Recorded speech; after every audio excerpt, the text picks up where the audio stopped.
அக்கிரமங்களினாலும் பாவங்களினாலும் மரித்தவர்களாயிருந்த உங்களை உயிர்ப்பித்தார். எபேசியர் 2 அதிகாரம் 1 1800ஆம் ஆண்டுகளில் ஒவ்வொரு ஆண்டும் சுமார் 50,000 அடிமைகள் ஆப்பிரிக்காவின் கடற்கரை பட்டணமான ஜான்சிபாரில் விற்பனை செய்யப்படுவார்கள். அன்று அடிமைகள் சந்தை இருந்த இடத்தில் இன்று ஒரு தேவாலயம் இருக்கிறது. அடிமைகள் கம்பத்தில் கட்டி வைக்கப்பட்டு அடிக்கப்பட்ட இடத்தில் அந்த தேவாலயத்தின் பிரசங்க பீடம் இருக்கிறது. இப்படிப்பட்ட சபையை பார்க்கும்போதே உள்ளம் நெகிழ்ந்துவிடும். ஆனால் எல்லா சபைகளுமே நாம் ஒரு காலத்தில் அடிமைகளாய் இருந்தோம் என்பதை நினைப்பூட்டுகின்றன. பாவத்திற்கு அடிமைகளாய் இருந்ததை நினைப்பூட்டுகின்றன.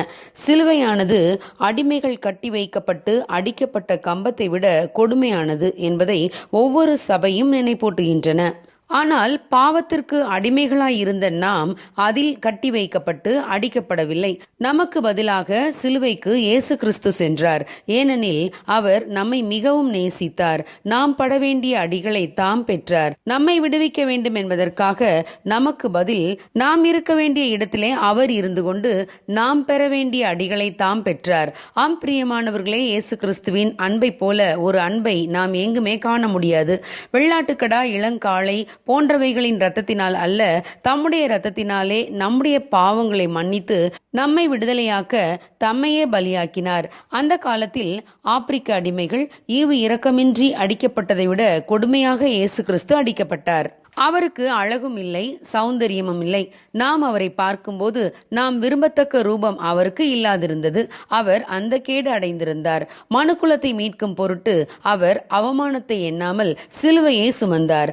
நல்லவனுக்காக ஒருவேளை ஒருவன் மரிக்க துணிவான். ஆனால் நாம் பாவிகளாய் இருக்கையில் இயேசு கிறிஸ்து நமக்காக மரித்ததினாலே தேவன் நம்மேல் வைத்த அன்பை விளங்க பண்ணினார் என்று வேதம் கூறுகிறது. மனிதர்களை விலைக்கு வாங்கி அடிமைகளாக வைத்து வேலை செய்வது இன்று தடை செய்யப்பட்டுள்ளது. ஆப்ரஹாம் லிங்கனின் காலத்தில் அடிமைகள் சுதந்திரமடைந்தனர். அடிமைகளாக வேலை செய்தவர்கள் விடுவிக்கப்பட்டு அவரவர் விரும்பும் இடத்தில் வாழவும் விரும்பும் இடத்திலே வேலை செய்யவும் அவர்களுக்கு சுதந்திரம் அளிக்கப்பட்டது. ஆனால் பாவத்திற்கு அடிமைகளாக இருப்பவர்களை விடுவிக்க எந்த அரசாங்கமும் சட்டம் இயற்ற முடியாது. பாவத்திற்கு அடிமைகளாக இருப்பவர்களை விடுவிக்க இயேசு கிறிஸ்துவால் மட்டுமே முடியும். ஆகவேதான் அவர் நமக்காக பாடுகளை ஏற்றுக்கொண்டு நமக்காக பலியானார். அவருடைய இரத்தத்தினால் நாம் சகல பாவ அடிமைத்தனங்களிலிருந்தும் விடுவிக்கப்படுகிறோம்.